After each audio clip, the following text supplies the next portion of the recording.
now about her plan to annex more areas into Omaha. Let's listen into her plan. 186 acres of land. It will bring in an increased valuation to the city of $456 million.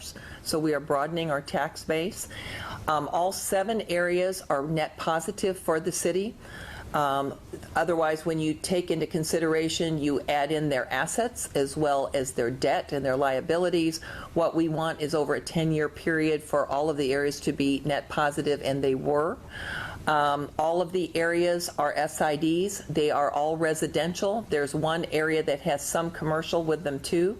Every one of the areas will see a property tax rate reduction. The average property tax rate reduction is about $450 or so per $100,000 valuation a year. So all of the areas will see a real significant property tax rate reduction.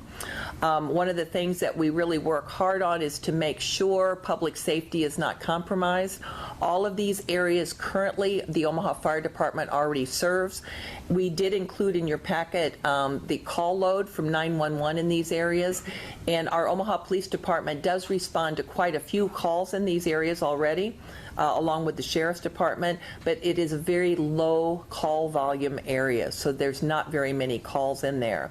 However, it's important to point out that with this being revenue positive, as it was, in fact, at the end of 10 years, about $4 million revenue positive, we were able to add another 4 police officers with that additional revenue. So we are adding more police officers to our 2017 budget. We actually added in the budget 5 more officers, and with the annexation, and as you know, they run parallel until they're approved. With the annexation, we can add 4 more. So that means we will be adding a total of 9 more police officers in 2017, and we will be up to I just blanked. 860. We'll be up to 860 officers in 2017. That's the number the chief and I wanted to reach in 2017, and we will reach that, and that is a historic high for our number of police officers. So we feel really good about this plan this year. It's pretty simple with the areas, the 8 areas that are proposed. 6 of the areas out of the 7 are in District 5, and 1 is in District 6. So they are mostly in Southwest Omaha. Is there a kind of a sweet spot when you talk about what you're, I know you want to fill in the holes, but right. Residential maybe versus something that might have some commercial land on there? You point out that largely residential. If I remember correctly, last year there was a lot of residential. I didn't cover it a lot last year. So is that just kind of by chance, or is there something would you rather pick one over the other? Is it no, there's a process we use, and we have approximately 180 SIDs within our city. We start with all of them every year, and we quickly look at what their debt is. We look at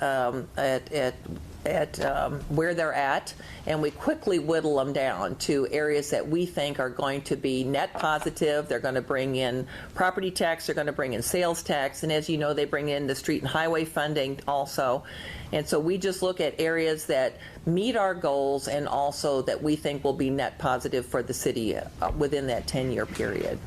And there were a lot of areas that we... That's Omaha Mayor Jean Stothert unveiling her latest plan to absorb more SIDs into the city of Omaha. 7's the number this time, about 13 last year. That will boost Omaha's population to about 450,000 and increase the tax base as well. She was talking about the number of officers that will be added in the 2017 budget, as well as other services. It is something we will be following throughout the evening. You just heard reporter Kelly Bartnick asking a question at that availability there, so we will have much more in our later newscasts.